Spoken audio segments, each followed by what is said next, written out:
Namaste. Blessed love and peace in Rastafari. Hitche. This is a 1 hour walkthrough of the Torah, part numero dos. And this part focuses on Shmot, the second book, Exodus, from Torah. So in the first episode, or for the first session in the first book, Bereshit, we have a intergenerational saga, much like those epic films that narrate generation after generation. We meet a person, we meet an individual, and we learn about that individual, the ins and outs, the ebbs and flows, the trials, the tribulations. The individual marries, has children, and then we meet the children, and then we see the children grow, and we see the children going through their own trials and tribulations, and then the one that we meet at first passes on, and so it's like, it's that experience of learning about the next generation, seeing the impermanence, the temporariness, and then again seeing the regeneration from along the lineage. So that's what the first book includes, is many of those generations, all the way up through Noach, then through Avraham Avinu, then Yitzhak Avinu, Yaakov Avinu. So particularly the latter three, who are the foundation within the tradition of Israel of the patriarchs. And that narration, that narrative from the beginning of creation, in the beginning, creation, all the way to the blessings that Yaakov Avinu confers onto his sons. That duration is hundreds and hundreds of years. There are many generations, maybe perhaps dozens of generations, actually over to say dozens of generations that are articulated in that narrative, in that lineage. And for each of those, amidst all those generations, hundreds and hundreds of years occur during that narrative.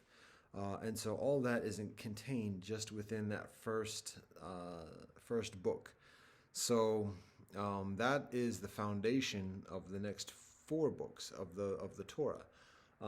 The distinction now is that at the moment we arrive, or at the moment we begin in this next session of Shmot, Exodus, actually I'll just read the beginning and let that speak for itself. But what I will say in terms of preparation and context is that the rest of the whole Torah, all in the next 4 books, there's only a duration of maybe about 42 years, because we've gone through the intergenerational story, the intergenerational narrative.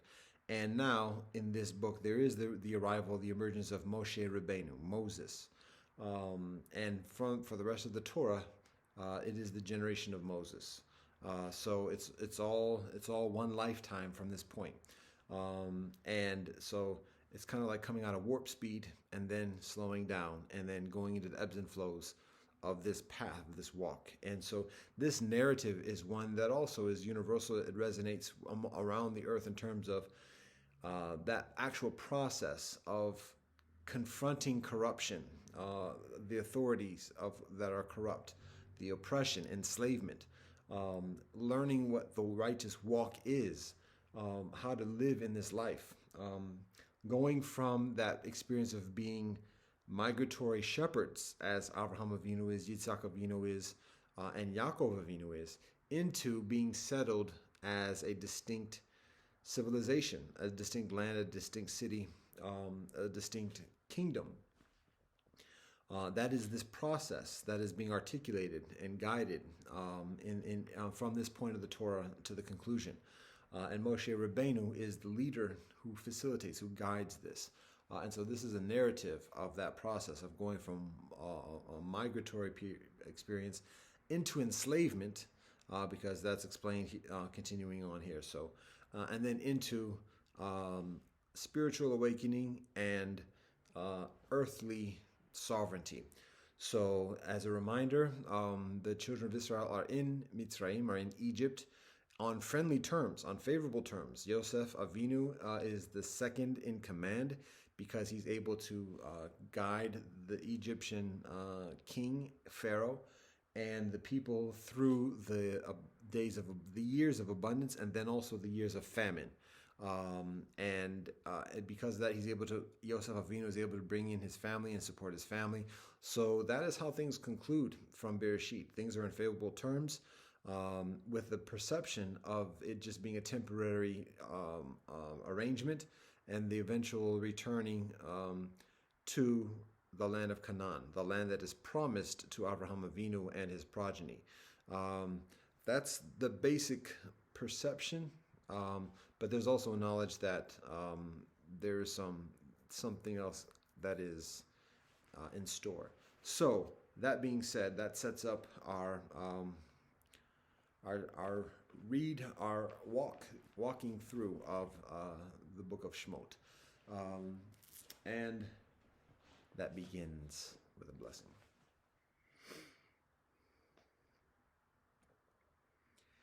Bismillah ar-Rahman ar-Rahim. Allah Abha. Dao ke dao fe chung dao. Min ke min fe chung min ja Rastafari. Deus noster qui es in cele sanctificito nomen tuum. Vaheguru satnam. Baruch atah Elohim, Eloheinu melech haolam, asher katzonu b'mitzotav v'tzivanu l'sok b'divrei Torah. Amen. Kyrie eleison, sevamastu savajigatahe, sabe sata bavantu sukitata. Fagabiyam. Akwaba upenda na amani. Fikiri neselami chinta dan peramen lebov me womajiga. Ubuntu shabono fikitka. Shishin Kamasunida Domo Arigato Pilama Yellow Walk on Toko Doko Shingun Gomeligat. God, we thank you for all that you bless us. Ata Jamia Yata Fanami. Ado Aho Om Shanti Shanti Shanti. Amen. So again, I'm just going to begin with the book of Shmot, otherwise known as Exodus, chapter 1, verse 1. These are the names of the sons of Israel who came to Egypt with Yaakov, each coming with his household: Reuven, Shimon, Levi, Yehuda, Issachar, Zebulun, Benjamin, Dan, and Naphtali, Gad, and Asher. The total number of persons that were of Yaakov's issue came to 70, Joseph being already in Egypt. Joseph died and all his brothers and all that generation, but the Israelites were fertile and prolific. They multiplied and increased very greatly, so that the land was filled with them. A new king arose over Egypt who did not know Joseph. And he said to his people, "Look, the Israelite people are much too numerous for us. Let us deal shrewdly with them, so that they may not increase. Otherwise, in the event of war, they may join our enemies in fighting against us and rise from the ground."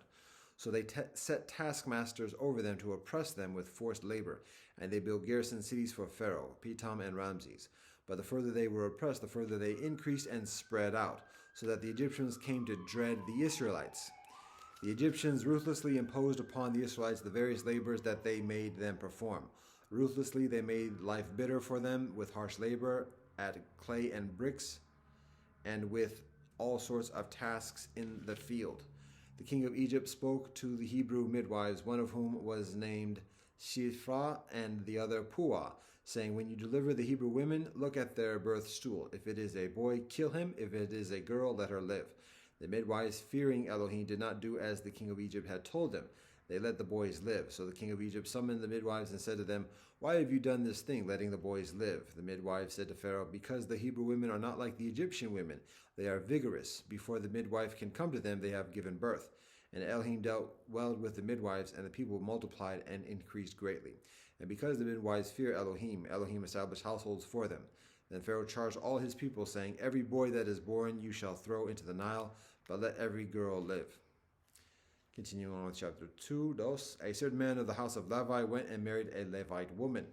The woman conceived and bore a son, and when she saw how beautiful he was, she hid him for 3 months. When she could hide him no longer, she got a wicker basket for him and caulked it with bitumen and pitch. She put the child into it and placed it amongst the reeds by the bank of the Nile. And his sister stationed herself at a distance to learn what would befall him.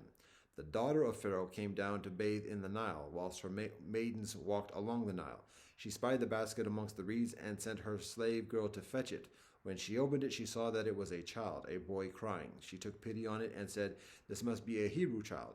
Then his sister said to Pharaoh's daughter, "Shall I go and get you a Hebrew nurse to suckle the child for you?" And Pharaoh's daughter answered, "Yes." So the girl went and called the child's more. And Pharaoh's daughter said to her, "Take this child and nurse it for me, and I will pay your wages." So the woman took the child and nursed it. When the child grew up, she brought him into Pharaoh's daughter, who made him her son. She named him Moshe, explaining, "I drew him out of the water." Sometime after that, when Moshe had grown up, he went out to his kinsfolk, and witnessed their labors. He saw an Egyptian beating a Hebrew, one of his kinsmen. He turned this way and that, and seeing no one about, he struck down the Egyptian and hid him in the sand. When he went out the next day, he found two Hebrews fighting. So he said to the offender, "Why do you strike your fellow?" He retorted, "Who made you chief and ruler over us? Do you mean to kill me as you killed the Egyptian?" Moshe was frightened and thought, "Then the matter is known." When Pharaoh learned of the matter, he sought to kill Moshe. But Moshe fled from Pharaoh. He arrived in the land of Midian and sat down beside a well.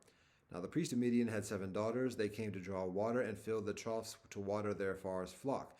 But shepherds came and drove them off. Moshe rose to their defense, and he watered their flock. When they returned to their far Ruel, he said, "How is it that you have come back so soon today?" They answered, "An Egyptian rescued us from the shepherds. He even drew water for us and watered the flock." He said to his daughters, "Where is he then? Why did you leave the man? Ask him in to break bread." Moshe consented to stay with the man, and he gave Moshe his daughter Zipporah as wife. She bore a son whom he named Gershom, for he said, "I have been a stranger in a foreign land." A long time after that, the king of Egypt died. The Israelites were groaning under the bondage and cried out, and their cry for help from the bondage rose up to Elohim. Elohim heard their moaning, and Elohim remembered Elohim's covenant with Abraham and Yitzhak and Yaakov. Elohim looked upon the Israelites, and Elohim took notice of them. Now Moshe, tending the flock of his father-in-law Yitro, the priest of Midian, drove the flock into the wilderness and came to Horeb, the mountain of Elohim. An angel of Elohim appeared to him in a blazing fire out of a bush. He gazed, and there was a bush all aflame, yet the bush was not consumed. Moshe said, "I must turn aside to look at this marvelous sight. Why doesn't the bush burn up?" When Elohim saw that he had turned aside to look, Elohim called to him out of the bush, "Moshe, Moshe." He answered, "Here I am." And Elohim said, "Do not come closer. Remove your sandals from your feet, for the place on which you stand is holy ground." "I am," Elohim said, "the God of your father, the God of Abraham, the God of Yitzhak, and the God of Yaakov." And Moshe hid his face, for he was afraid to look at Elohim. And Elohim continued, "I have marked well the plight of my people in Egypt, and have heeded their outcry because of their taskmasters. Yes, I am mindful of their sufferings. I have come down to rescue them from the Egyptians and to bring them out of that land to a benevolent and spacious land, a land flowing with milk and honey, the region of the Canaanites, the Hittites, the Amorites, the Perizzites, the Hivites, and the Jebusites. Now the cry of the Israelites has reached me. Further, I have seen how the Egyptians oppress them. Come therefore, I will send you to Pharaoh, and you shall free my people, the Israelites, from Egypt." But Moshe said to Elohim, "Who am I that I should go to Pharaoh and free the Israelites from Egypt?" And Elohim said, "I will be with you, that shall be your sign that it was I who sent you. And when you have freed the people from Egypt, you shall worship Elohim at this mountain." Moshe said to Elohim, "When I come to the Israelites and say to them, 'The God of your fathers has sent me to you,' and they ask me, 'What is Elohim's name?' what shall I say to them?" And Elohim said to Moshe, "Eyeh asher ayeh." Elohim continued, "Thus shall you say to the Israelites, 'Eyeh sent me to you.'" And Elohim said further to Moshe, "Thus shall you speak to the Israelites, Elohim, God of your fathers, the God of Abraham, the God of Yitzhak, the God of Yaakov, has sent me to you. This shall be my name forever, this my appellation for all eternity. Go and assemble the elders of Israel, and say to them, Elohim, the God of your fathers, the God of Abraham, Yitzhak, and Yaakov, has appeared to me, and said, I have taken note of you and of what is being done to you in Egypt, and I have declared I will take you out of the misery of Egypt to the land of the Canaanites, the Hittites, the Amorites, the Perizzites, the Hivites, and the Jebusites, to a land flowing with milk and honey. They will listen to you. Then you shall go with the elders of Israel to the king of Egypt, and you shall say to them, Elohim, the God of the Hebrews, manifested Elohim himself to us. Now therefore let us go a distance of 3 days into the wilderness to offer to Elohim our God. Yet I know that the king of Egypt will not will let you go only because of a greater might. So I will stretch out my hand and smite Egypt with various wonders, which I will work upon them, and after that he shall let you go. And I will dispose the Egyptians favorably towards this people, so that when you go, you will not go away empty-handed. Each woman shall borrow from her neighbor and the lodger in her house objects of silver and gold and clothing, and you shall put these on your sons and daughters, thus stripping the Egyptians. But Moshe spoke up and said, what if they do not believe me and do not listen to me, but say, Elohim did not appear to you? Elohim said to him, what is that in your hand? And he replied, a rod. He said, Elohim said, cast it on the ground. He cast it on the ground, and it became a snake, and Moshe recoiled from it. Then Elohim said to Moshe, put out your hand and grasp it by the tail. He put out his hand and seized it, and it became a rod in his hand, that they may believe that Elohim, the God of their fathers, the God of Abraham, the God of Yitzhak, and the God of Yaakov, did appear to you. Elohim said to him further, put your hand into your bosom. He put his hand into his bosom, and when he took it out, his hand was encrusted with snowy scales. And Elohim said, put your hand back into your bosom. He put it back into his bosom, and when he took it out of his bosom, there it was again like the rest of his body. And if they do not believe you or pay heed to the first sign, they will believe the second. And if they are not convinced by both these signs and still do not heed you, take some water from the Nile and pour it on the dry ground, and the water that you take from the Nile, will turn to blood on the dry ground. But Moshe said to Elohim, please, O Elohim, I have never been a man of words, neither in times past or now that you have spoken to your servant. I am slow of speech and slow of tongue. And Elohim said to him, who gives man speech? Who makes him dumb or deaf, seeing or blind? Is it not I, Elohim? Now go, and I will be with you as you speak, and will instruct you what to say. But he said, please, O Elohim, make someone else your agent. Elohim became angry with Moshe, and Elohim said, there is your brother Aaron the Levite. He, I know, speaks readily. Even now he is setting out to meet you, and he will be happy to see you. You shall speak to him and put the words in his mouth. I'll be with you and with him as you speak, and tell both of you what to do. And he shall speak for you to the people. Thus he shall serve as your spokesman, with you playing the role of Elohim to him. And take with you this rod, which you shall perform the signs. Moshe went back to his father-in-law Yitro and said to him, let me go back to my kinsmen in Egypt and see how they are faring. And Yitro said to Moshe, go in peace. So that is the beginning of this book of Shmot, and the narrative. Moshe Rabbeinu is born in the house of Levi. Under persecution, there's a rule of killing all the boys who are born, very sexist, and intentional, oppressive, and chauvinistic law, whereby men are oppressed, the women are favored, in order for the women to be basically sexual servants to this oppressive regime.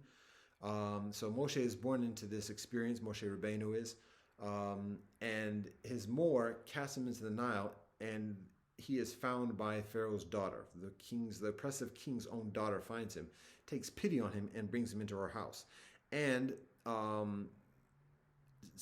hires Moshe Rabbeinu's own mother to be the nursemaid for Moshe Rabbeinu. So Moshe Rabbeinu actually grows up for the first year being nursed in his own house.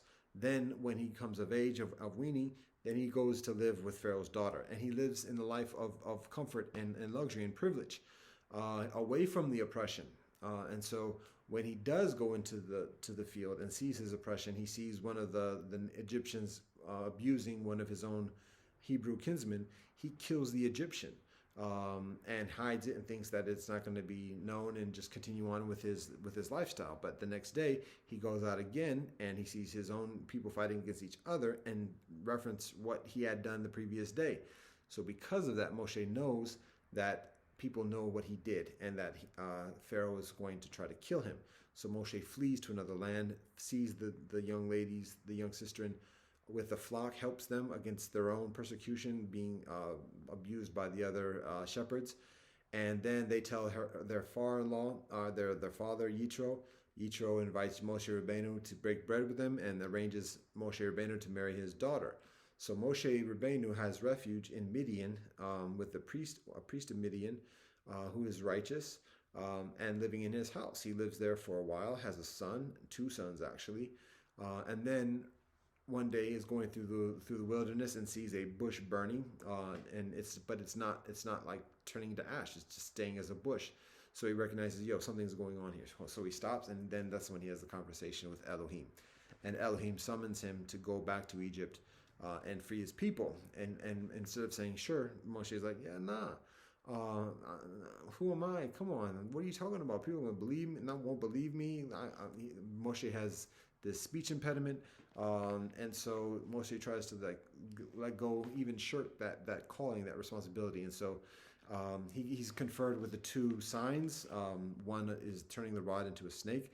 It can be understood as a sign of fertility, life, and then the sign of the hand in the bosom turning into what is essentially leprosy, sign of death. So not to fear life, not to fear death, both of which can be paralyzing for a man. And so without those fears and being reconciled with that, then Moshe is sent. And then he's provided with his brother as a partner in providing the prophetic message. And that is this beginning, a summary of the beginning. And so then Moshe Rabbeinu and Aaron approach Pharaoh. Well, first they approached on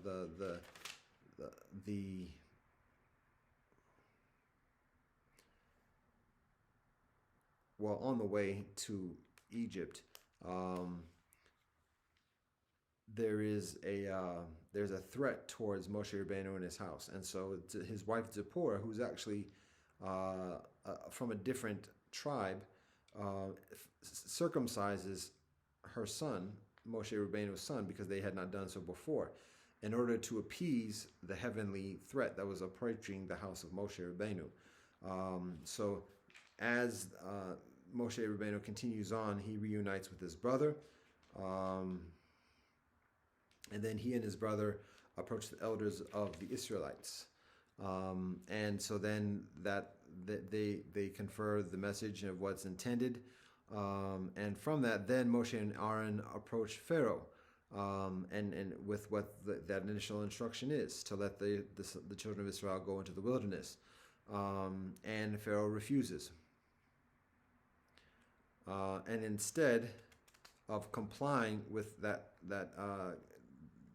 declaration, Pharaoh increases the work of the children of Israel, saying, "Oh, you must be it must be too easy for you to have these thoughts of going out into the wilderness and everything else like that. We have to increase the task." So it says here, chapter 5, verse 6, that same day Pharaoh charged the taskmasters and foremen of the people, saying, "You shall no longer provide the people with straw for making bricks as heretofore. Let them go and gather straw for themselves, but impose upon them the same quota of bricks as they have been making heretofore. Do not reduce it, for they are shirkers. That is why they cry, 'Let us go and offer to our God.' Let heavier work be laid upon the men. Let them keep at it and not pay attention to deceitful promises." So with those hardships, then the own children of Israel start to rebuke Moshe Rabbeinu, like, "You're getting us in trouble. What's going on?" And then Moshe Rabbeinu supplicates to Elohim, why is all this? Like, we haven't even gotten started, and we're getting these punishments.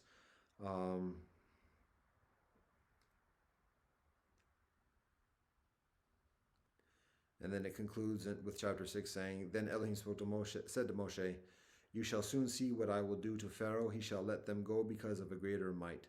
Indeed, because of a greater might, he shall drive them from his land.'" And that concludes the first portion.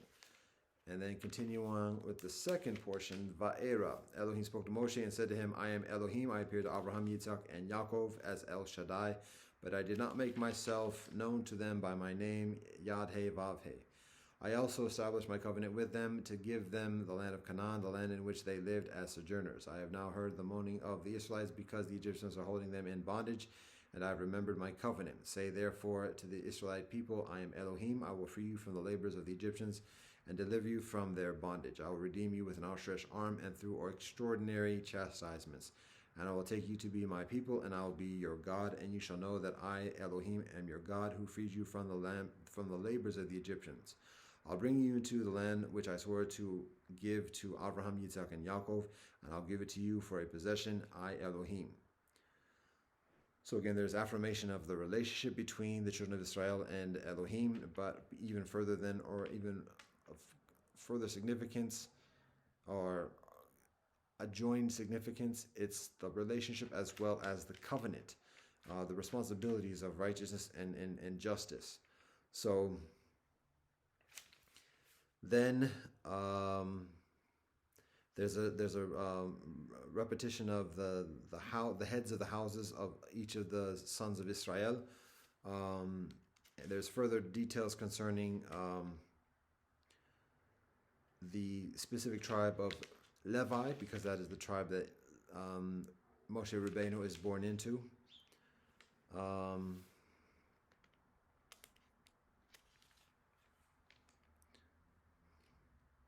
And then we approach the sequence of the afflictions, the plagues that are imposed upon the Egyptians.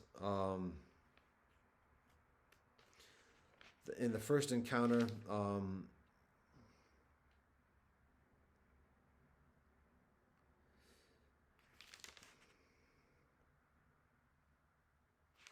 it's described as this, chapter 7, verse 8. Elohim said to Moshe and Aaron, when Pharaoh speaks to you and says, produce your marvel, you shall say to Aaron, take your rod and cast it down before Pharaoh. It shall turn into a serpent. So Moshe and Aaron came before Pharaoh and did just as Elohim had commanded. Aaron cast down his rod in the presence of Pharaoh and his courtiers, and it turned into a serpent. Then Pharaoh, for his part, summoned the wise men and the sorcerers, and the Egyptian magicians in turn did the same with their spells. Each cast down his rod, and they turned into serpents. But Aaron's rod swallowed their rods. Yet Pharaoh's heart stiffened, and he did not heed them, as Elohim had said. So there's first an initial encounter.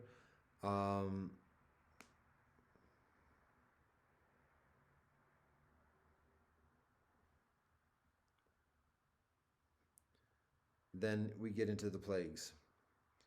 The first one is blood.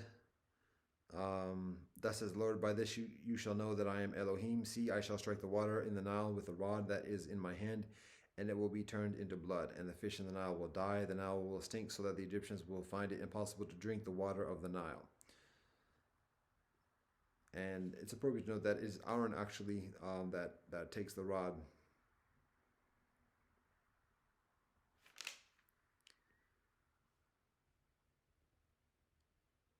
and performs the plague.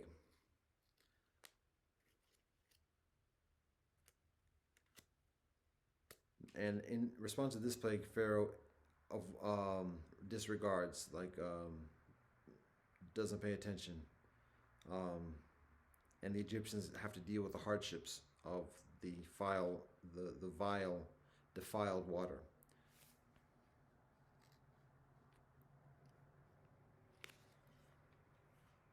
And then the next plague is frogs. Quoting again chapter 7 verse 28, the Nile shall swarm with frogs, and they shall come up and enter your palace, your bedchamber, and your bed, the houses of your courtiers and your people, and your ovens and your kneading bowls. The frogs shall come upon you and on your people and on all your courtiers. So then there's the experience of the frogs.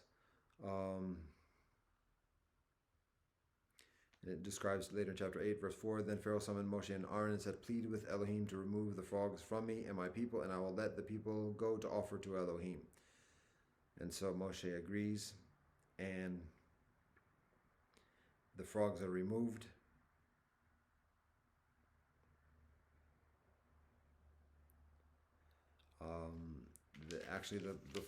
All the frogs die and then are gathered into piles, and it stinks up the land, but at least there's a relief for Pharaoh and the Egyptians. And it says here with verse 11, Pharaoh saw that there was relief. He became stubborn and would not heed them as Elohim had spoken. So he contradicts himself. He breaks his word. So then it's the next plague, lice. Continue with 12. Then Elohim said to Moshe, say to Aaron, hold out your rod and strike the dust of the earth, and it shall turn to lice throughout the land of Egypt.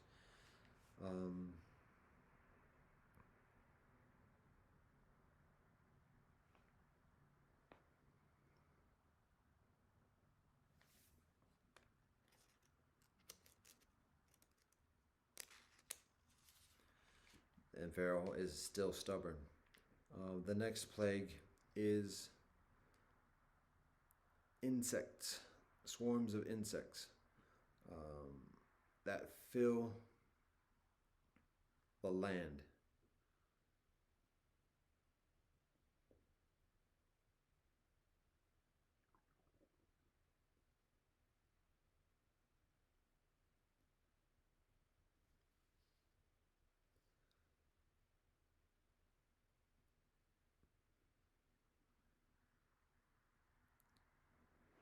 Except the land where the people of Israel are gathered.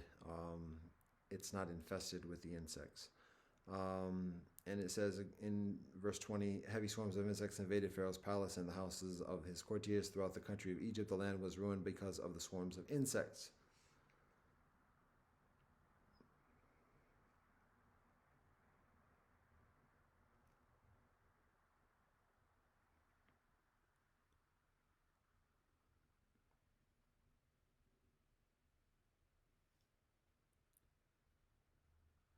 Then Pharaoh summoned Moshe and Aaron and said, "Go and offer to your God within the land." But Moshe replied, "It would not be right to do this, for what we offer to Elohim our God is untouchable to the Egyptians. If we offer that which is untouchable to the Egyptians before their very eyes, will they not stone us?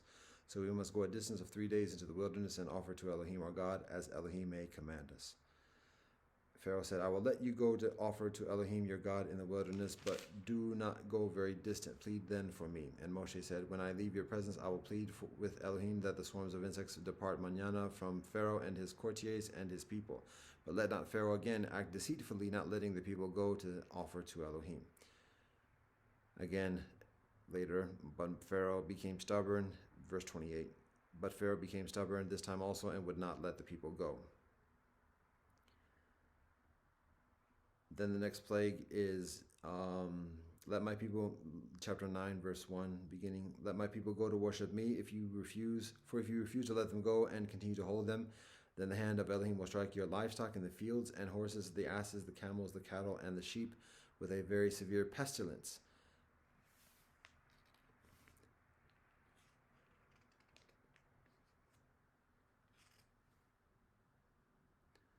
Then boils, the plague of boils is inflicted upon man and beast. And in response, the magicians are unable to match Moshe Rabbeinu with the same type of powers and are also afflicted by the same boils. So again, through all the 10 plagues, initially the priests are able to do a similar feat, and so Pharaoh is unimpressed, but eventually the priests are unable to do it, but still, and Pharaoh concedes and says that he'll allow the children of Israel go as long as the plague is relieved. When it's relieved, then Pharaoh changes his mind, and then another plague is imposed.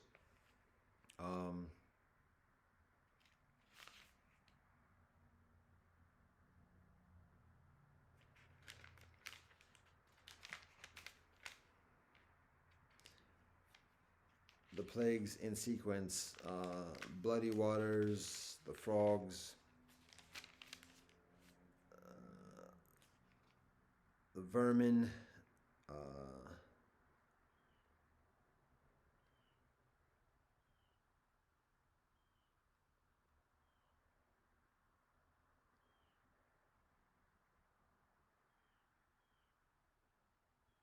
swarms of insects, pestilence, boils, then hail that destroys the crops.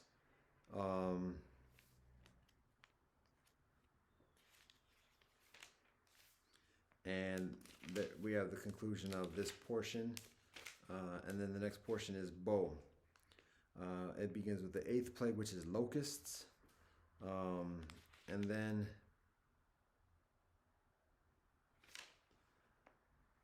the 9th plague, which is darkness, that covers all the land, and then we arrive at the 10th plague, which is the death of the firstborn of each house.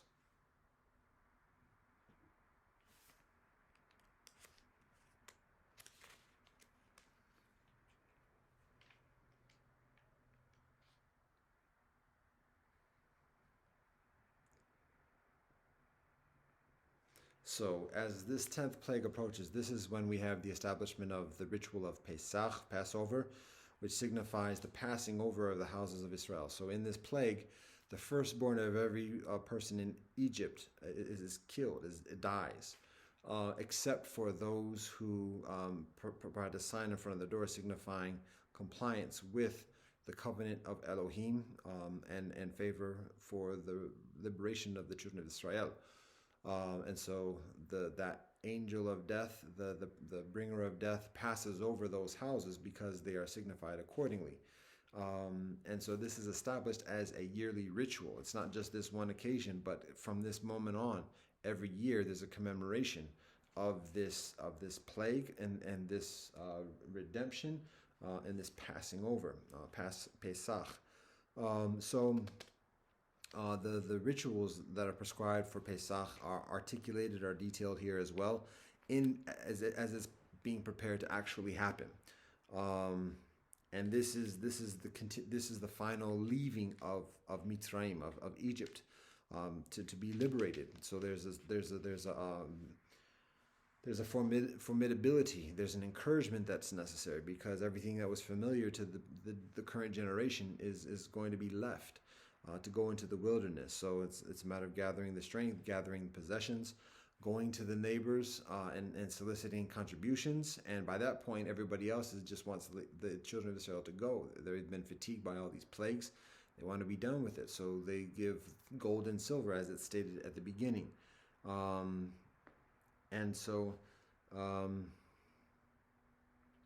of this explanation is in chapter 12, verse 1. Elohim said to Moshe and Aaron, in the land of Egypt, this month shall mark for you the beginning of the months. It shall be the first of the months of the year for you. Speak to the whole community of Israel and say that on the 10th of this month, each of them shall take a lamb to a family, a lamb to a household. But if the household is too small for a lamb, let him share one with a neighbor who dwells nearby, in proportion to the number of persons. You shall contribute for lamb according to what each household will eat. Your lamb shall be without blemish, a yearling male. You may take it from the sheep or from the goats. You shall keep watch over it until the 14th day of this month. And all the assembled congregation of the Israelites shall slaughter it at twilight. They shall take some of the blood and put it on the two doorposts and the lintel of the houses in which they are to eat it. They shall eat the flesh that same night. They shall eat it roasted over the fire with unleavened bread and with bitter herbs.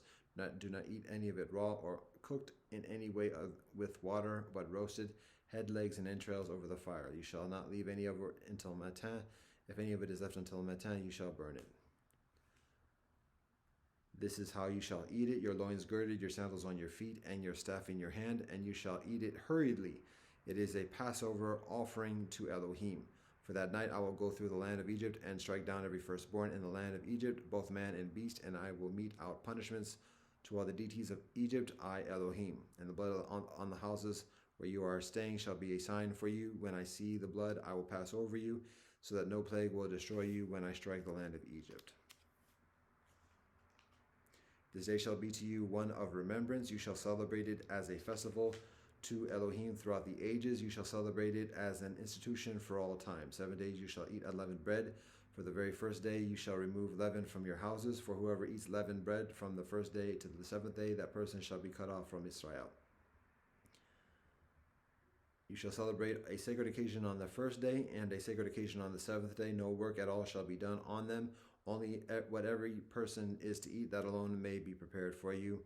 You shall observe the feast of Pesach, unleavened bread, for on this very day I brought your ranks out of the land of Egypt. You shall observe this day throughout the ages as an institution for all time.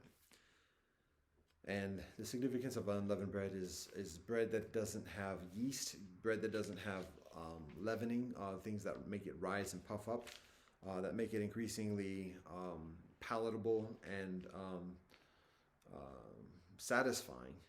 It's flat, and that signifies humbleness, humility, modesty, not being puffed up. So that is what happens. The children of Israel comply with that guidance, with that commandment. And when that happens, all the firstborn of the land are killed, even the ones in the prison.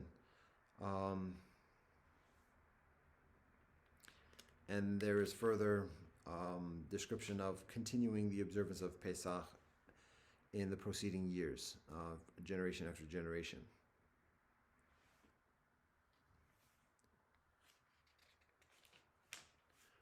And that concludes this portion of Bo. And then the next portion is Bishalach. Begins now when Pharaoh let the people go. Pharaoh eventually lets the people go, just says, get out of here. There's grieving in every house. And so by that point, it's a done deal. Pharaoh says, go. And it says here,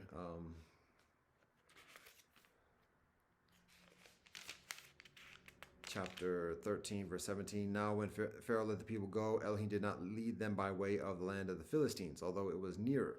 For Elohim said, the people may have a change of heart when they see war and return to Egypt. So Elohim led the people round about by way of the wilderness of the Sea of Reeds. Now the Israelites went up armed out of the land of Egypt, and Moshe took with him the bones of Yosef, who had exacted an oath from the children of Israel, saying, Elohim will be sure to take notice of you, then you shall carry up my bones from here with you. They set out from Sukkot and encamped at Etam at the edge of the wilderness. The Elohim went before them in a pillar of cloud by day to guide them along the way, and in a pillar of fire by night to give them light, that they might travel day and night. The pillar of cloud by day and the pillar of fire by night did not depart from before the people. So as the children of Israel are leaving and going in a backwards way, Pharaoh is told about this, and then again has a change of heart and goes to pursue the children of Israel, and eventually catches up with the children of Israel. And as Pharaoh is approaching, the children of Israel start to get fearful, see the army that Pharaoh is bringing with him to either recapture or kill the children of Israel, and they begin to rebuke Moshe Rabbeinu, asking him why did he set him up for this. Chapter 14, verse 11, and they said to Moshe, was it for want of graves in Egypt that you brought us to die in the wilderness? What have you done to us, taking us out of Egypt? Is this not the very thing we told you in Egypt, saying, let us be, and we will serve the Egyptians, for it is better for us to serve the Egyptians than to die in the wilderness. And Moshe said to the people, have no fear, stand by and witness the deliverance which Elohim will work for you today. For the Egyptians whom you see today, you will never see again. Elohim will battle for you, you hold your peace. And that actually signifies the ongoing relationship that the children of Israel have with Moshe Rabbeinu from this point. There were miracles performed, deliverance that's provided, and celebration, and then the next day forgetfulness. And with the additional affliction, there's cursing and betrayal, disobedience, rebellion, repeatedly, and then punishments and rebuking. And then redemption and forgiveness and return, but then the next day again. This begins a cycle for the rest of the Torah and continuing generations. So then, as Pharaoh approaches, Moshe, we have this scene of the splitting of the Sea of Reeds, and that's what happens. And what's taught is that. The Sea of Reeds doesn't automatically open. It's only in stepping into the sea and having faith and stepping into the water that the water begins to open. So that's what happens. The children of Israel step into the water. It spreads. It opens up. The sea opens up so that the children of Israel can walk on dry ground. And then that's what they do is they go into the sea, but it's dry ground. Pharaoh sees this and continues to approach and pursue and to challenge the children of Israel from behind and go onto the dry ground as well. However, as Pharaoh and his army goes into the dry ground with the sea of reeds on each side, it begins to cave in, and Pharaoh and his army begin to get stuck in the mud and get entrapped by the folding waves and drown within the waters. And so that is the defeat of Pharaoh. Song is sung in celebration of the victory of beyond Pharaoh, and the sister of Moshe Rabbeinu, Miriam. It said here, chapter 15, verse 20. Then Miriam the prophetess, Aaron's sister, took a timbrel in her hand, and all the women went out after her and danced with timbrels. And Miriam chanted for them, Sing to Elohim, for Elohim has triumphed gloriously. Horse and driver, Elohim has hurled into the sea. And then the journey continues on. There's waters that are provided when there was thirst.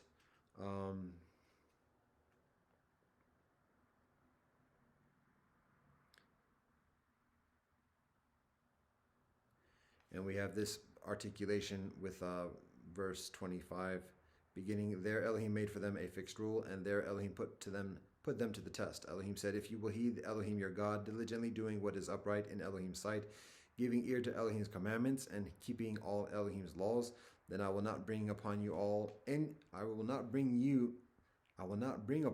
any of the diseases that I brought upon the Egyptians, for I, Elohim, am your healer. So again, part of this, the purpose of freedom, of liberation, isn't just for personal liberty and personal volition. It's to serve a higher purpose, to provide righteousness amongst the life of this world. And then from there we have the additional provision of springs, 12 springs of water and 70 palm trees for the encampment of the children of Israel. A huge, huge encampment of thousands and thousands of people.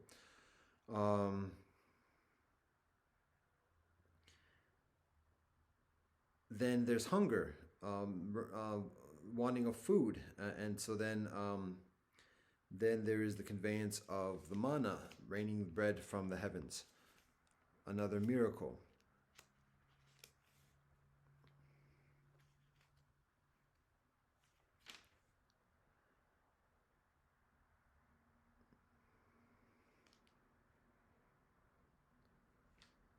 And so the manna arrives, and it's an unending supply. Everybody gathers enough to eat, and there's an equal measure around the camp. So there's this abundance of provision that's inexplicable.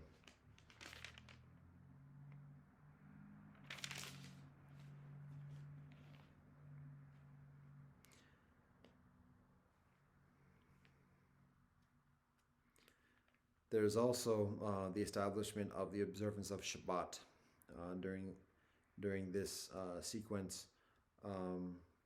6 days you shall gather it. On the seventh day, Shabbat, there will be none.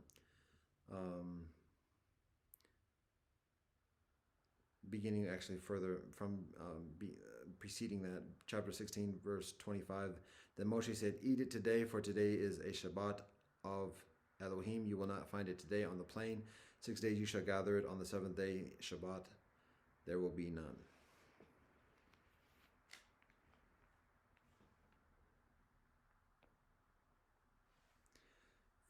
Later on, verse 29 says, mark that Elohim has given you Shabbat. Therefore, Elohim gives you 2 days' food on the sixth day. Let everyone remain where he is. Let no one leave his place on the seventh day.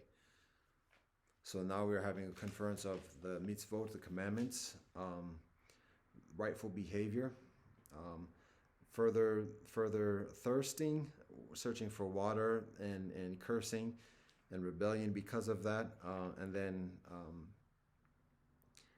striking the rock. And it's actually from that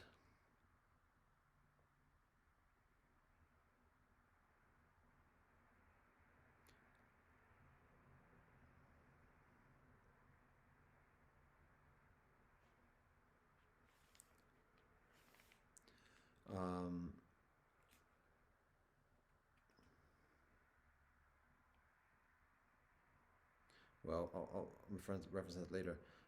There's a description of Amalek coming to fight with Israel from behind in somewhat treachery. There's a defeat and then a cursing of Amalek. So now the children of Israel are in the wilderness, dealing with the actualities of thirst and deprivation in the wilderness, having longings for going back into slavery in Egypt, because at least there was comfort, there was food that was readily available, and a certain amount of safety even. But now there are foreign armies and other challenges in the wilderness, and so there are new challenges. But at the same time, There is the calling of um, discipline and cultivation of personal authority, responsibility, and living in a righteous way with responsibilities, accountability, and further. At one point, we get into the next parsha, Yitro. Um, so at this point in the journeys of the children of Israel, again, this is all just a short period of time, less than a year, um, the from the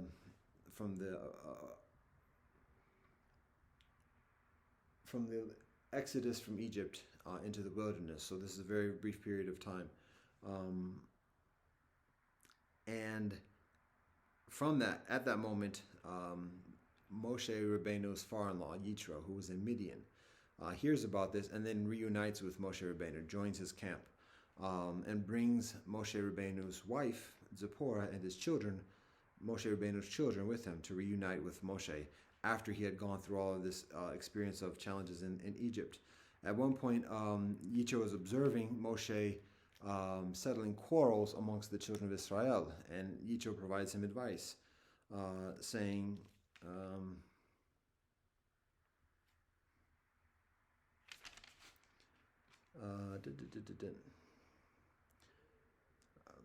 chapter 18, verse 13. Next day Moshe sat as magistrate amongst the people, whilst the people stood about Moshe from matan until evening. But when Moshe's father-in-law saw how much he had to do for the people, he said, "What is this that you are doing to the people? Why do you act alone whilst all the people stand about you from matan until evening?"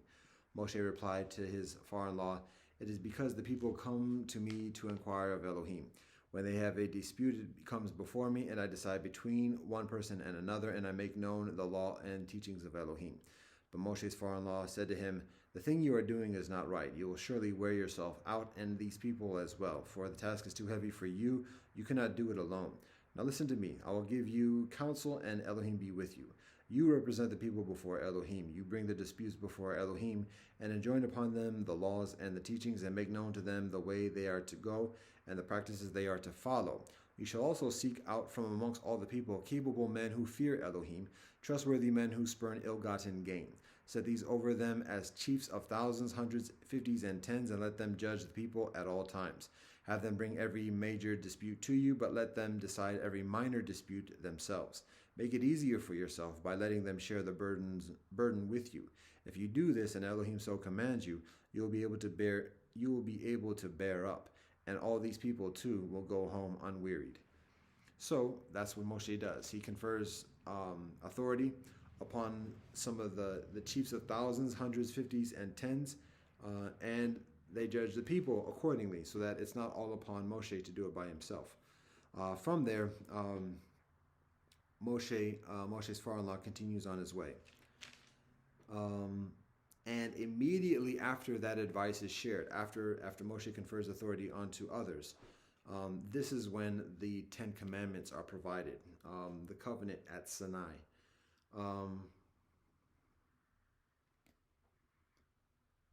Elohim calls Moshe to go upon the mountain and confirms the covenant, the same covenant that's communicated to Noah, to Abraham Avinu, all the way through Yaakov, and now onto Moshe Rabbeinu, to be shared amongst all of the children of Israel, not just Moshe Rabbeinu, but all of the children of Israel.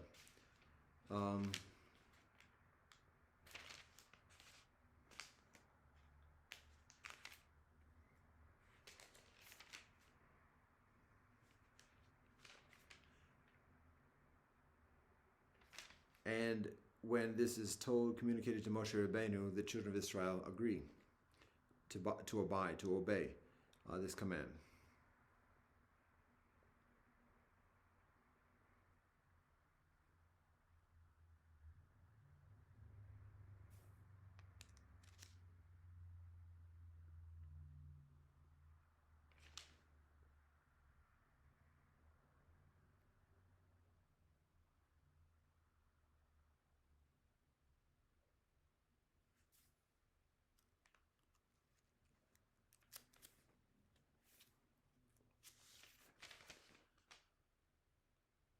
So this is the actual conferring of the Ten Commandments. It begins with chapter 20, verse 1.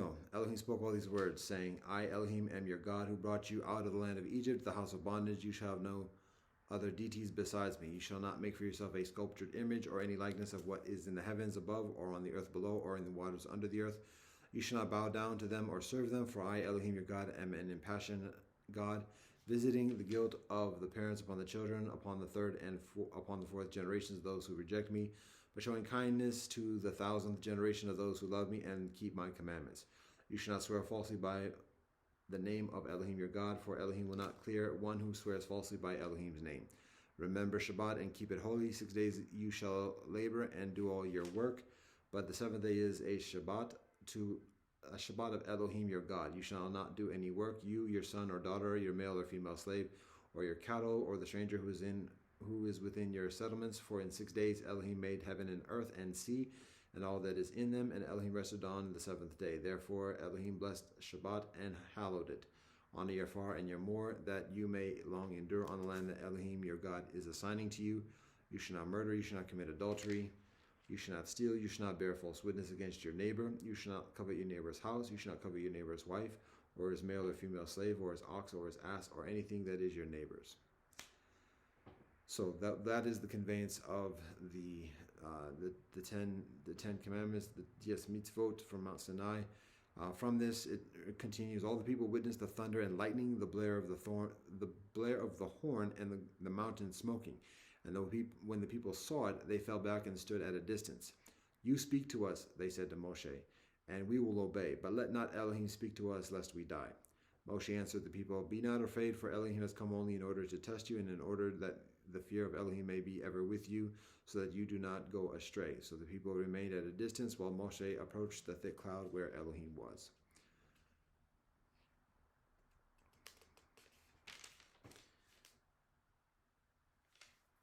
And there we have the conclusion of this parsha. It continues on with Mishpatim. And so we have now conference of laws, some further details about rightful behavior. It begins, these are the rules that you shall set before them. That's chapter 21, 21, verse 1. And the rules pertain to having a Hebrew slave, and the requirement of setting a Hebrew slave free after a designated time frame. It's actually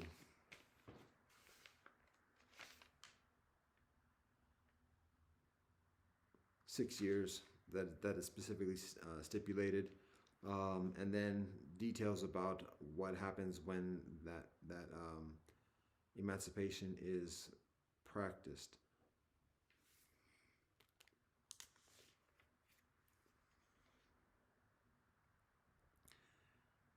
Additional specific rules concerning honesty, peacefulness, abstinence from violence, compensation after experiencing violence and assaults. There is the prescription eye for eye, life for life, tooth for tooth. To be specific, it says chapter 21, verse 23, 23. But if other damage ensues, the penalty shall be life for life, eye for eye, tooth for tooth, hand for hand, foot for foot, burn for burn, wound for wound, bruise for bruise. And the idea is that the penalty does not exceed the offense that is committed. Different rules are applicable for slaves, so it's not equitable. Prescriptions concerning when an animal causes harm. Theft and the consequences of theft. So we go from violence into property and possessions, materiality. What happens when livestock graze in other fields, when fires are started, the sharing of monies and substances,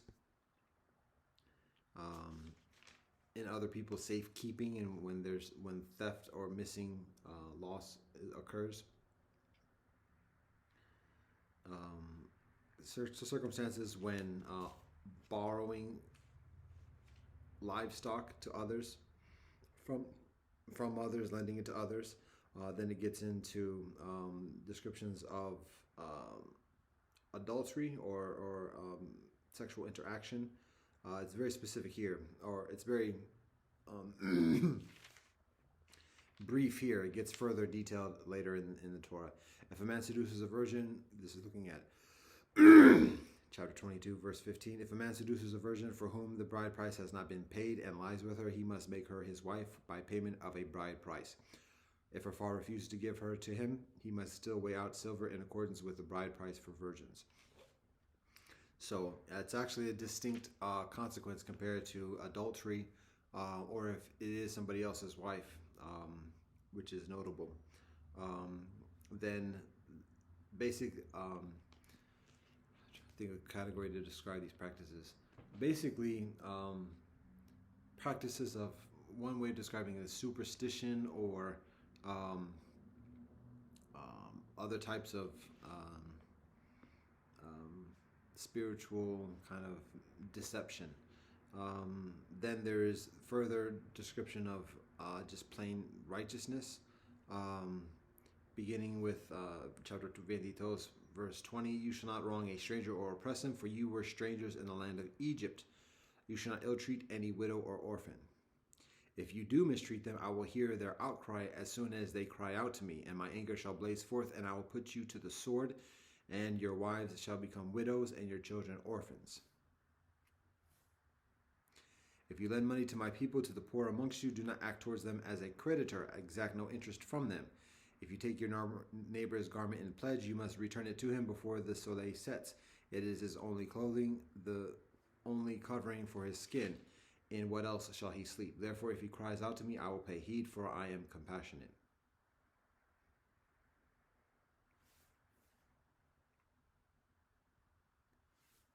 And then it concludes the chapter by saying, you shall be holy people to me. You must, Then honesty, not bearing false witness, not engaging in rumors.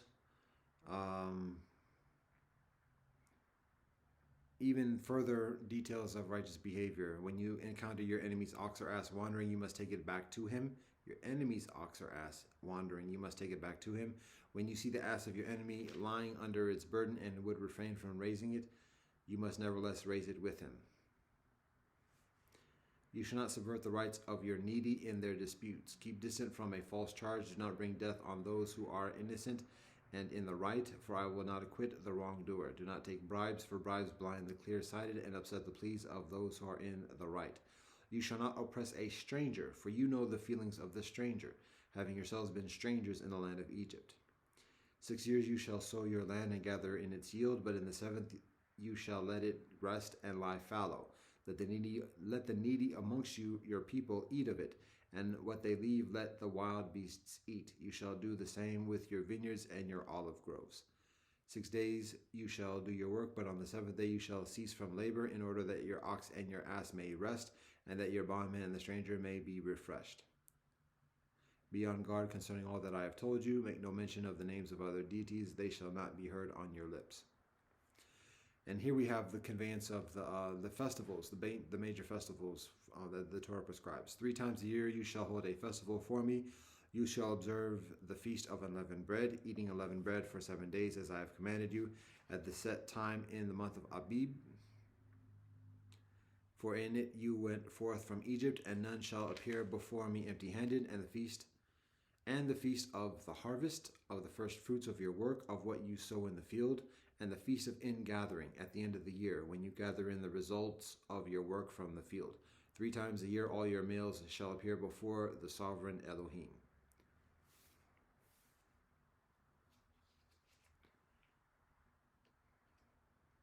Then there is reference to the angel of Elohim, chapter 23, verse 20. I am sending an angel before you to guard you on the way and to bring you to the place that I have made ready. Pay heed to him and obey him. Do not defy him, for he will not pardon your offenses. since my name is in him. But if you obey him and do all that I say, I will be an enemy to your enemies and a foe to your foes.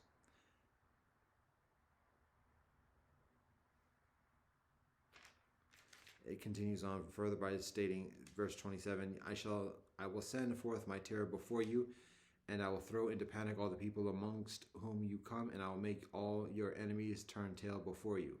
I will send a plague ahead of you, and it shall drive out before you the Hivites, the Canaanites, and the Hittites. I will not drive them out before you in a single year, lest the land become desolate and the wild beasts multiply to your hurt. I will drive them out before you little by little, until you have increased and possessed the land. There's this notion of Elohim working for the children of Israel. So there's an absence of the necessity of doing the direct conflict, but being patient and arriving and understanding what the conditions are and establishing oneself accordingly.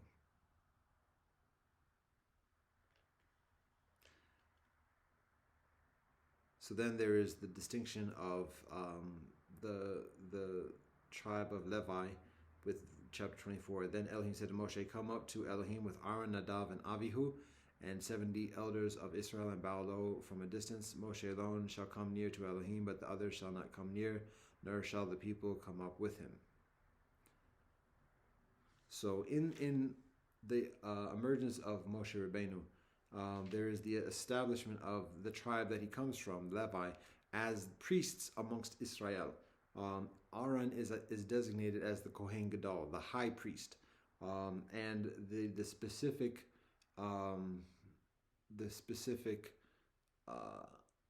lineage of Aaron are established as the Kohanim, the high priests, continuing from generation to generation amongst the children of Israel.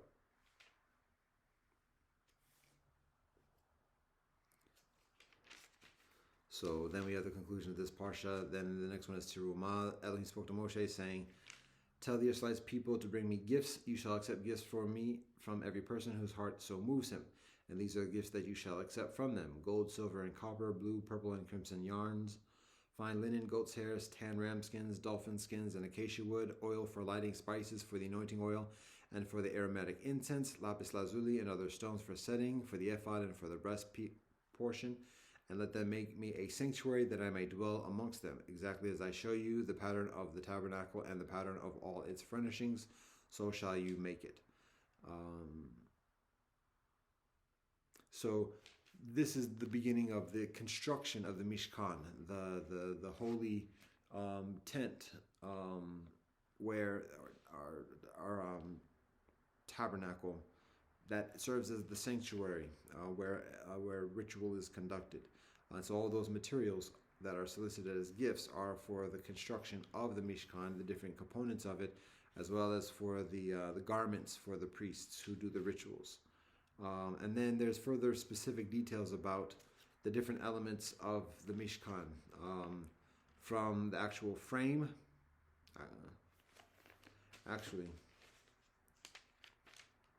The first thing that is described is the ark of the testimony, made of acacia wood.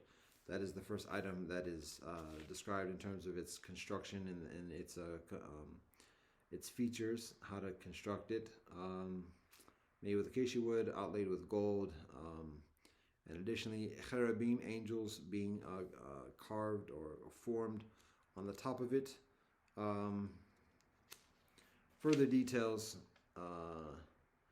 lampstand for light,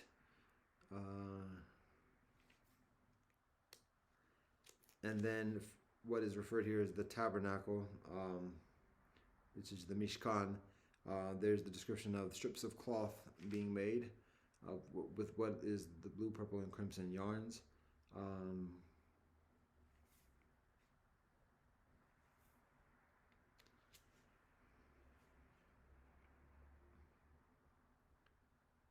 And then additional cloths for the tent, planks for the tabernacle made from acacia wood. And again, details about the size of the planks, how they're constructed, how they fit together. There's a blueprint that's shown to Moshe Rabbeinu of all this put together, the sockets made from silver, all the different materials and everything in considerable detail concerning this construction. Curtains for the dividing of partitions within the sanctuaries, the holy section, and then the holy of holy section, and the screen dividing those sections. An altar where offerings are brought, an enclosure around the tent where there's the establishment of a courtyard. So it's a very involved, a very detailed description about the Mishkan. And that's the conclusion of Terumah. Then we get into the next parsha, which is Tetzaveh. It begins with chapter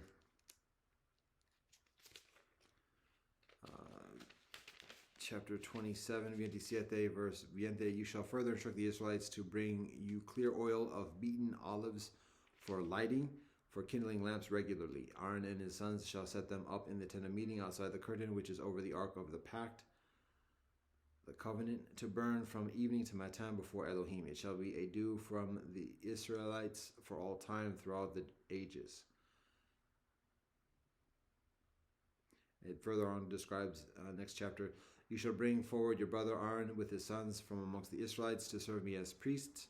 Aaron, Nadab, and Abihu, Eleazar, and Itamar, the sons of Aaron. Make sacral vestments for your brother Aaron for a dignity and adornment. Next you shall instruct all who are skillful, whom I have endowed with the gift of skill, to make Aaron's vestments for consecrating him to serve me as priest. So again, we're getting into the details of how the religiosity is practiced, who has the responsibilities for the priests, amongst the people who provide and construct all the instruments, and additionally.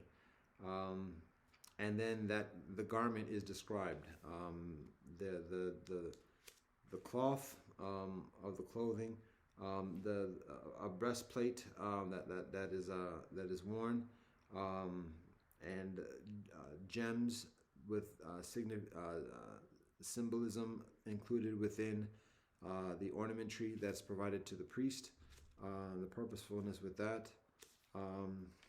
Again, rather detailed about the materiality and how it all fits together. And further details concerning that. Headdress, turban is another word that can be utilized for that.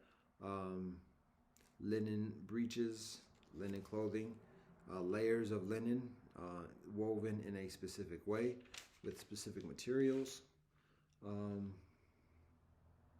Then there's the description of the process of ordination of Aaron and his sons, including making the sacrifice of animals, bulls and rams particularly, and how that ritual is conducted. Details in terms of the cutting open of the animals and the different parts of the animals and how the different parts of the animals are utilized. That is actually repeated throughout the Torah for specific different types of offerings, also often referred to as korban. And the process of these offerings as well. And this is the specific offering or offerings that coincide with the ordination of the priests. So this is the specific cause or reason for this particular offering. Again, there are a number of different offerings for different purposes and occasions. Again, reference to the olive oil, the libation of wine, and what libations are matched with what offerings. The altar for burning incense, and the positioning of all these elements amidst the Mishkan. And there's the conclusion of Tetzaveh. Continuing with Kitisa, it begins by stating, Elohim spoke to Moshe, saying, when you take a census of the Israelite people according to their enrollment, each shall pay Elohim a ransom for himself on being enrolled, that no plague may come upon them through their being enrolled. This is what everyone who is entered in the records shall pay. A half shekel by the sanctuary weight, 20 gerahs to the shekel, a half shekel as an offering to Elohim. Everyone who's entered into the records from the age of 20 years up shall give the Elohim's offering. The rich shall not pay further, and the poor shall not pay less than half a shekel when giving Elohim's offering as expiation for your persons. So again, this is the establishment of a census. It's an initial census because it occurs later on again, and amidst the census, there's also a taxation, a tithing, and there's the description of expiation. One word that terse word that could be applied to that is forgiveness or excusing, but that goes a little bit inaccurate to describe the purpose of this tithing, but.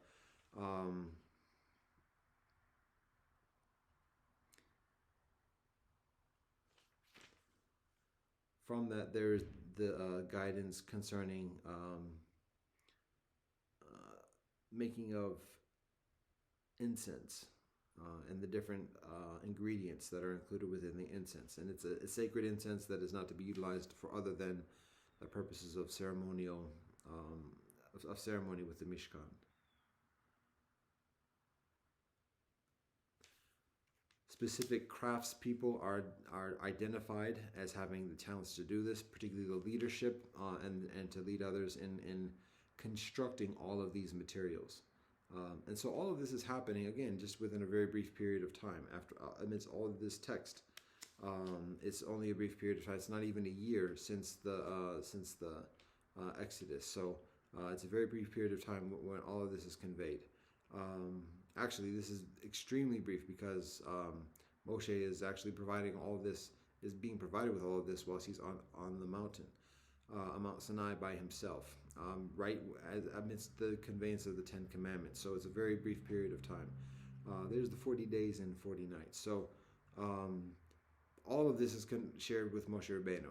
Now, it says here, concluding, when Elohim finished speaking with him on Mount Sinai, Elohim gave Moshe the 2 tablets of the pact, stone tablets inscribed with the finger of Elohim. So that was what was going on for 40 days and 40 nights. Moshe was communing without food and without water on the mountain, on Mount Sinai, receiving all this guidance about how to establish the spiritual practices amongst the children of Israel, the Mishkan, the holy tent, the sanctuary to do the rituals, to make the offerings. And all of that is the foundation of the strength, the cohesion, and the guidance of everything that is experienced amongst the children of Israel: economics, military, politics, all of it is centered upon this spiritual practice. So Moshe Rabbeinu is provided with this formula, with this methodology for doing all of it. And as he's getting this advice, meanwhile, during that same period, the children of Israel are back in the camp and like, yo, what's going on? Like, we haven't heard from him. It's been like days and days and days and days. And so this is what is articulated about what happens amongst the children of Israel while Moshe Rabbeinu is out, and what the children of Israel do without his guidance and his authority, immediate authority. Chapter 32 begins, 32. When the people saw that Moshe was so long in coming down from the mountain, the people gathered against Aaron and said to him, "Come, make us a deity who shall go before us, for that man Moshe, who brought us from the land of Egypt, we do not know what has happened to him."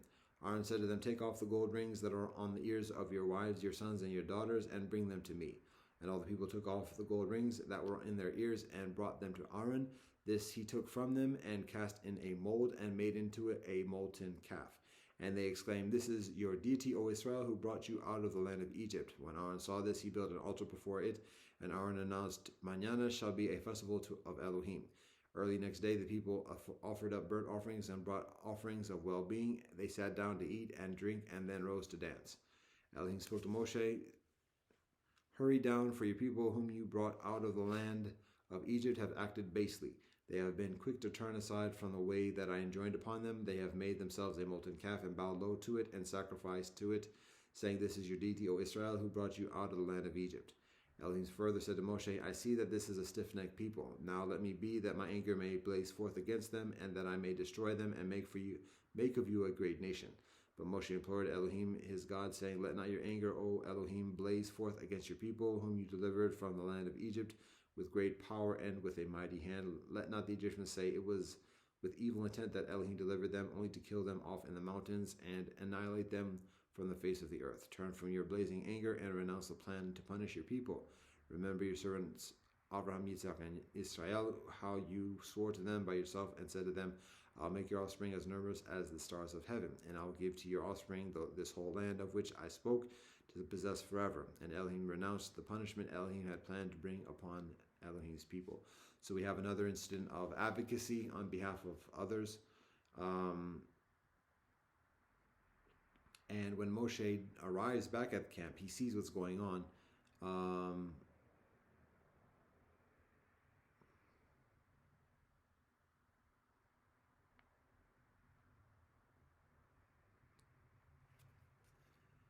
They hear the commotion going up, and Joshua, is the only one who is attending with Moshe Rabbeinu on the mountain. And when the two of them return, Yehoshua says, "Hey, look, there's people going to war. We hear all this noise." And Moshe Rabbeinu says, "This is not the sound of a camp going to war. This is the sound of celebration and revelry thereabouts." So.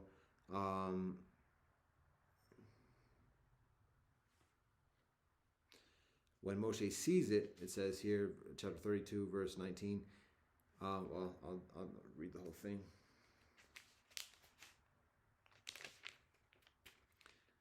As soon as Moshe came near the camp and saw the calf and the dancing, he became enraged, and he hurled the tablets from his hands and shattered them at the foot of the mountain.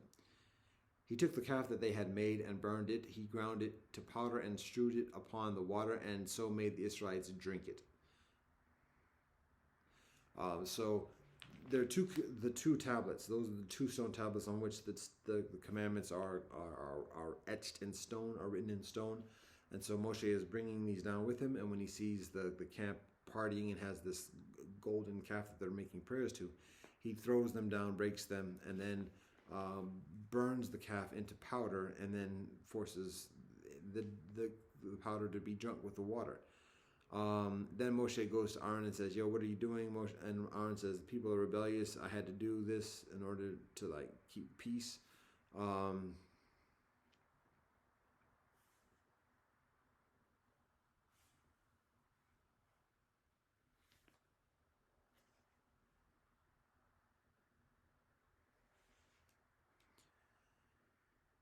Then Moshe calls upon those who are sober to stand with him in upholding the guidance, the laws that Elohim confers onto Moshe Rabbeinu and the children of Israel.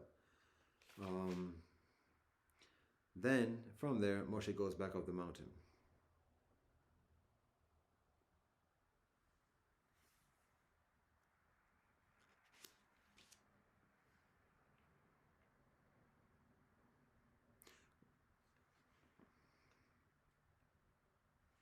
Well, okay, actually, excuse me.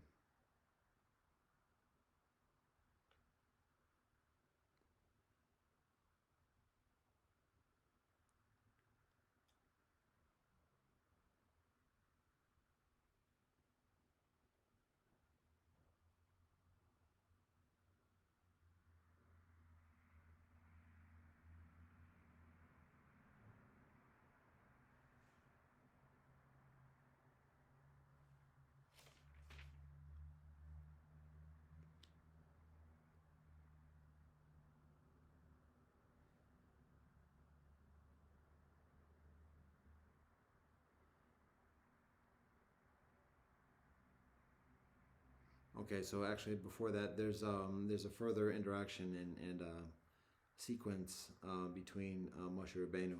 All right, so there's a sequence between Moshe Rabbeinu and Elohim. Moshe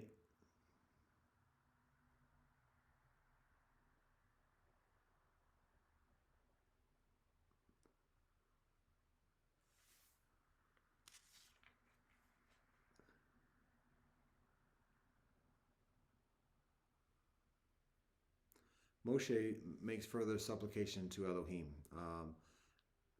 soliciting additional assurance, support, proof that Elohim is with the children of Israel, basically asking for a strengthening of faith on Moshe Rabbeinu's part towards Elohim, and asking essentially to see Elohim, to help strengthen that faith. So then Elohim responds by saying in chapter 33, 33, verse 19, and Elohim answered, I will make all my benevolence pass before you, and I will proclaim before you the name Elohim, and the grace that I grant, and the compassion that I show. But Elohim said, you cannot see my face, for a man may not see me and live. And Elohim said, see, there is a place near me, station yourself on the rock, and as my presence passes by, I'll put you in a cleft of the rock, and shield you with my hand until I have passed by. Then I will take my hand away, and you will see my back, but my face must not be seen. Then this is where Elohim communicates, beginning chapter 34.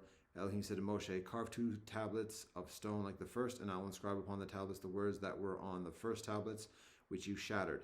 Be ready by matin, and in the matin come up to Mount Sinai, and present yourself there to me on the top of the mountain. No one else shall come up with you, and no one else shall be seen anywhere on the mountain, neither shall the flocks and the herds graze at the foot of this mountain. So Moshe does that, and this is where there's a very prominent passage that says, Elohim, this is chapter 34, verse 6. Elohim passed before him and proclaimed, Elohim, Elohim, a God compassionate and gracious, slow to anger and abounding in kindness and faithfulness, extending kindness to the thousandth generation, forgiving iniquity, transgression, and sin. Yet Elohim does not remit all punishment, but visits the iniquity of parents upon children and children's children upon the 3rd and 4th generations.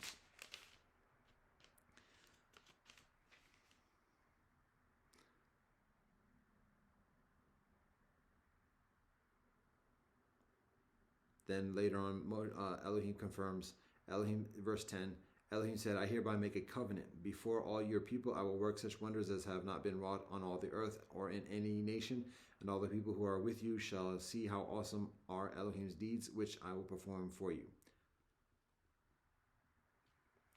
So again, there's the affirmation of the covenant, and that as a foundation of relationship with the land that is shared, the promised land that is shared.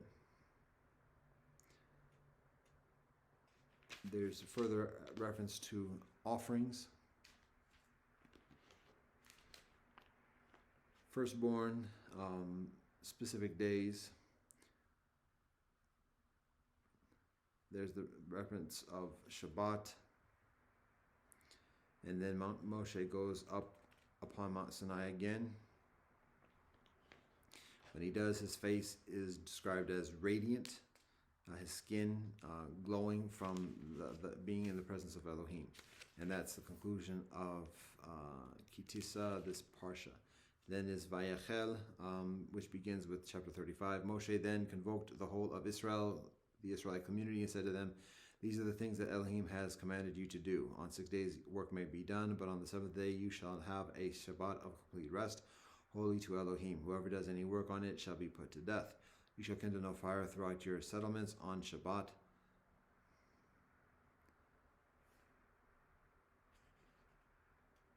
And then again, there's the guidance of providing gifts as each one is so moved to provide for the construction of the Mishkan. So this is what was conferred to Moshe on the initial occasion, and now he's communicating it to the community.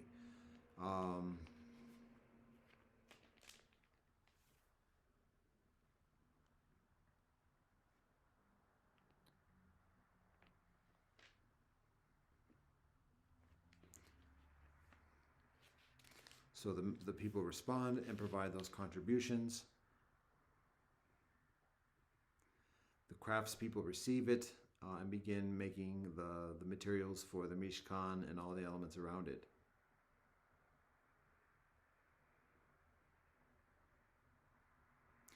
And one of the pleasant passages in this sequence amongst the children of Israel is the generosity. People are moved to provide much material wealth, so much so that the response is described here.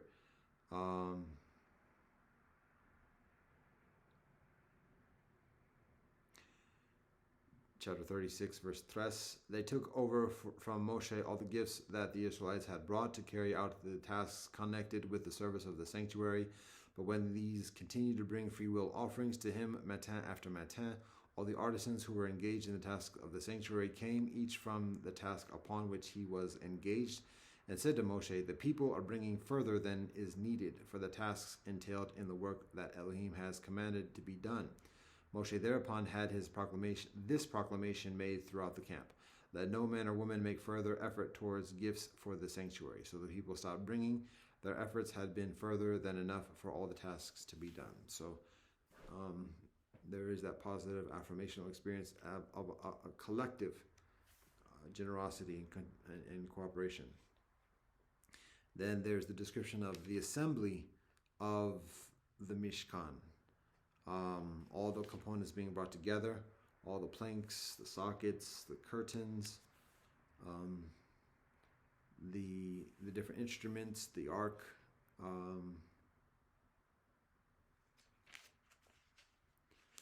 the altar, the incense altar,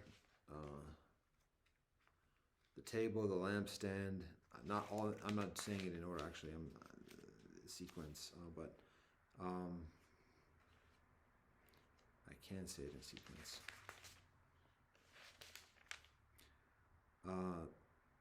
Again, the Mishkan, the cloths, the planks, curtains, the screen, the ark, the cover for the ark, the table for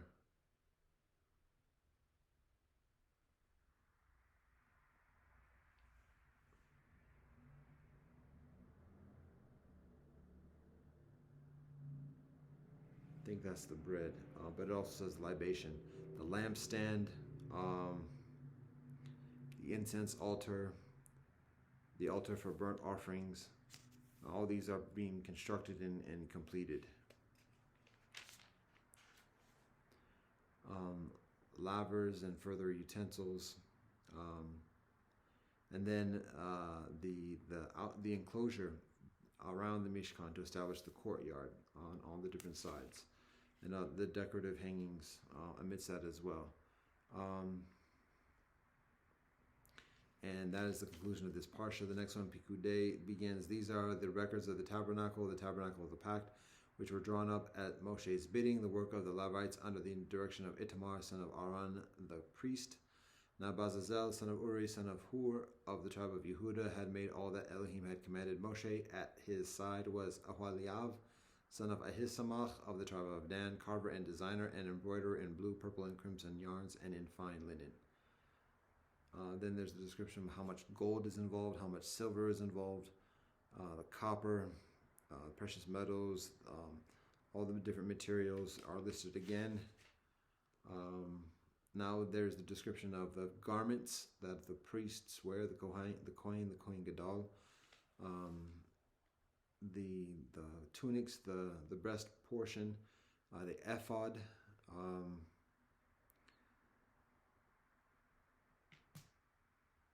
the girdings of the garments.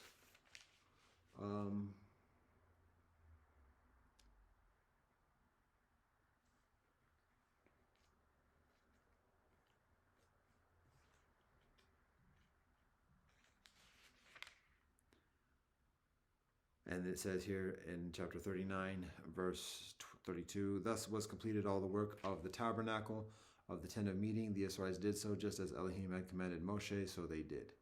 Then they brought the tabernacle to Moshe with the tent and all its furnishings, its clasps, its planks, its bars, its posts, and its sockets." And it goes further to describe all the different components in that completion. So then we have here chapter 40, verse 1, "And Elohim spoke to Moshe, saying, On the first day of the first month you shall set up the tabernacle of the tent of meeting. Place there the ark of the pact, and screen off the ark with a curtain." So there's a specific articulation of the duration, the first day of the first month. So it's a year since the first occasion of leaving Egypt. And it says here again, in the first month of the second year, on the first of the month, the tabernacle was set up. We're looking at chapter 40, verses 17, beginning on 17. Moshe set up the tabernacle, placing its sockets, setting up its planks, inserting its bars, and erecting its posts. He spread the tent over the tabernacle, placing the covering of the tent on top of it, just as Elohim had commanded Moshe. And it goes further to describe the assembly of the Mishkan and all the components with it. And that is the conclusion of the Parsha.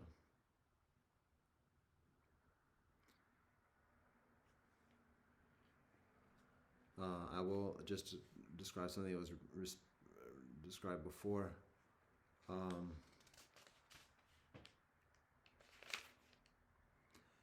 When Moshe had finished the work, the cloud covered the tent of meeting, and the presence of Elohim filled the tabernacle. Moshe could not enter the tent of meeting because the cloud had settled upon it, and the presence of Elohim filled the tabernacle. When the cloud lifted from the tabernacle, the Israelites would set out on their various journeys. But if the cloud did not lift, they would not set out until such time as it did lift.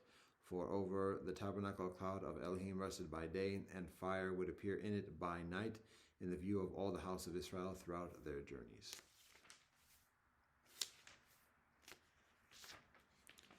That concludes the second session in the second book of Shmot, Exodus of Torah. And we conclude this session. Alhamdulillah, Ar-Rahmani Ar-Rahim. Allah Abham. Dao ke, dao fet shon, dao. Min ke, min fet shon, min. Ja Rastafari. Deus nos te quies in cele sanctificita nomen tuum. Vahegu sanam. Baruch ata Elohim, Eloheinu melech haolam. Asher katzanu ba mitzvotav v'tzivan l'sok b'divrei Torah. Amen. Kyrie eleison. Sivamastu savajigatahi. Sabe sata bavantu sukitata. Vagabiyam. Aquaba upendo namane. Fakiri nesalami. Chinta dan per me leba of me umejika. Ubuntu shubana fakitka. Shishin. Como senida. Domo arigato. Peloma yellow woka toko. Toko doko shingun. Gomanagan. God, we thank you for all three blessings. Ata jamia yat afname. Do. Om shanti shanti shanti. Amen. All thanks and praise to the Most High Elohim. Respect and honor to all our ancestors, all our prophets, all our sages, past and present, known and unknown. Respect and honor to His Majesty Haile Selassie and Her Majesty Waizara Manen. Blessed love and peace in Rastafari, one perfect love. Namaste, Assalamu alaikum. Ado.